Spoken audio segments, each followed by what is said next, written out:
जंगलात लपलेलं एक खूप सुंदर घर मला आज बघायला मिळालंय. बघूयात ते घर कसं आहे. प्रवास थोडासा दूरचा होता पण खूप भारी वाटत होतं, कारण हा निसर्गाचा सुंदर नमुना मला बघायला मिळत होता. म्हणजे एका बाजूला उंच असे हिरवेगार डोंगर आणि दुसऱ्या बाजूला खोल दरी. बापरे. आणि तितक्यातच पुढे जंगलाची पण सुरुवात झाली. भयान शांतता, पण तरीसुद्धा खूप मस्त वाटत होतं, कारण मध्येच या वानर सेनेनं जंगलामध्ये आमचं वेलकम केलं. तिथून थोडीशी मी पुढे गेले आणि मग मला बघायला मिळालं हे सुंदर असं घर. आजूबाजूला इतकी घनदाट झाडी आणि त्यामध्ये हे असणारं घर. इथे कोणी राहत पण असेल का, असा सुरुवातीला मला प्रश्न पडला होता. पण येस, इथे एक खूप सुंदर फॅमिली राहते. ह्या घराचा हा इतका भारी एंट्रन्स, झाडाच्या भोवती असणारी विटांची रचना आणि जवळून तर हे घर खूपच छान आणि तितकंच रहस्यमय सुद्धा वाटत होतं. आणि मग आता हे घर आतून कसं आहे हे बघण्याची मलाही उत्सुकता होती. चला मग बघूयात हे घर आतून कसं आहे. Hello Arshada. High. Welcome. Oh my God, just mind blowing. Natural material म्हणजेच लाकूड, दगड, विटा, फेरो सिमेंटचं हे रूफ आणि अशा खूप छान मटेरियलनी तयार केलेलं हे घर. निसर्गाची जास्त हानी न होऊन देता पण तरी सुद्धा किती क्रिएटिव्ह स्ट्रक्चरनी हे तयार केलं ना. म्हणजे हे किचन असेल ते पण तितकंच सुटसुटीत आणि तरीही मॉडर्न टच असणारं. जास्तीत जास्त सूर्यप्रकाश मिळावा अशा पद्धतीने या घराचं बांधकाम केलेलं आहे. जवळपास 2000 स्क्वेअर फूटचं हे विचारपूर्वक केलेलं बांधकाम. आणि तिथेच अशा प्रकारचं हे देवघर सुद्धा मला बघायला मिळालं. खूप सुंदर आहे तुमचं हे घर, पण ना हे खूप अनइव्हन डिझाईन वाटते या घराची. अशी का आहे? हे इथे पूर्वी जंगल होतं. बरं. आणि ही जी झाडं आहेत इथे पुढे आमराई होती. ओके. ही 80 वर्ष जुनी झाड आहेत. ते एकही झाडाला न तोडता आम्ही हे घर बांधलेलं आहे. क्या बात है.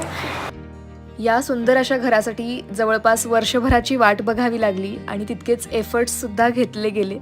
तेव्हा तयार झालेलं हे सुंदर असं क्रिएशन. ही ना सिटिंग अरेंजमेंट मला खूप युनिक वाटली. याच्या पाठीमागे काही रिझन आहे? युनिक म्हणजे हे एक स्पेस क्रिएट करतं मेन म्हणजे. आणि आम्हाला फर्निचर नको होतं. Okay. The third reason was का आम्हाला ते नेचरच्या फ्लोमध्ये आमचं घर असल्यामुळे ते फ्लोमध्येच हवं होतं. ओ नाईस. तुम्ही एक गोष्ट नोटीस केली का, इथल्या प्रत्येक खिडकीचा आकार हा वेगळा आहे. आणि मग ह्या विंडोचे ते डोर ओपन होतात. हो अर्षद, हे बघ तुला दाखवतो. आणि इथे एक जे झाड आहे हे आंब्याचं झाड आहे. हे आम्ही न तोडता तिथे एक जागा क्रिएट केलेली आहे. ओके.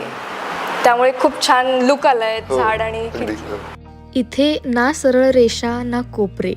हे घर असं कोणत्याही चौकोनात बंद नाही.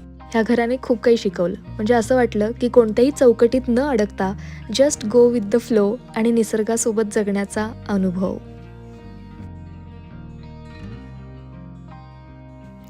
ही रूम सुद्धा खूप स्पेशल वाटली मला, कारण इथल्या प्रत्येक गोष्टी कस्टमाइज्ड होत्या. जसा की हा बेड.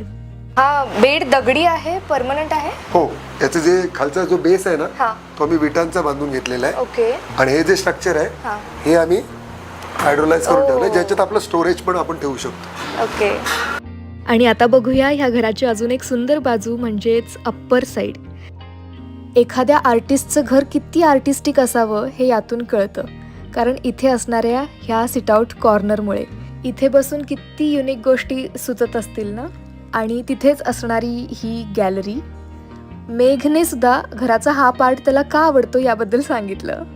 ही माझी फेवरेट प्लेस आहे, कारण इथे समरमध्ये ना इथे एवढे आंबे येतात ना, लाईक ते झाड मोस्ट फुल खाली येतं. बरं. आणि इथे लाईक मी ड्रॉइंग करतो, एवढा वारा येतो, सावली. छान वाटत असेल ना इथे बसायला वगैरे. खूप छान वाटतं. ही रूम सुद्धा तितकीच स्पेशल वाटली. आणि एक गोष्ट तुम्ही नोटीस केली का, इथे कुठल्याही वॉलला जास्त डार्क कलर नाहीत किंवा फरशीचा सुद्धा वापर नाही. आणि तरीही किती छान वाटतात ह्या गोष्टी सगळ्या. आणि हा व्ह्यू तर अमेझिंग वाटत होता.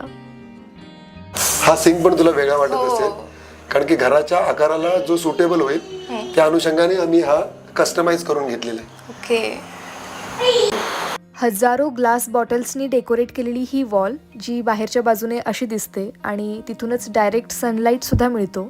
पण एवढ्या बॉटल्स त्यांनी आणल्या कुठून हा प्रश्न मलाही पडला होता. तर वेगवेगळ्या हॉटेल्स स्टाफला त्यांनी सांगून ठेवलेले आणि त्या बॉटल्स कलेक्ट करून त्या स्वच्छ करून यूज केलेल्या आहेत. आणि मग ह्या घराच्या बाहेरच्या बाजूने एक फेरफटका मारण्याचं मी ठरवलं. आणि तेव्हा मला ह्या घराची बॅक साईड दिसली, ती पण खूप वेगळी होती. आणि इथेच त्यांनी तयार केलेली ही एक सिटिंग अरेंजमेंट, जिथे संध्याकाळी कॉफी प्यायला खूप भारी वाटतं. घराच्या अवतीभोवती असणारी ही इतकी झाडं ते कधी आणि कसे मेंटेन करत असतील हा प्रश्न मलाही पडला होता. पण जर आवड असेल ना तर सगळं काही जपता येतं आणि ते टिकवता सुद्धा येतं, हेच यातून दिसून येतं. हा, आणि फक्त आता कमेंटमध्ये ह्या घरासाठी किती खर्च आला हे नका विचारू, कारण हौसेला कुठे मोल असतं. पण तरी ह्या घराची व्हॅल्यू पैशात करता येणार नाही, कारण निसर्गाला जपलेलं आहे या घराने. दिवे लागण्याची वेळ झाली आणि संध्याकाळी सुद्धा हे घर तितकंच भारी वाटत होतं.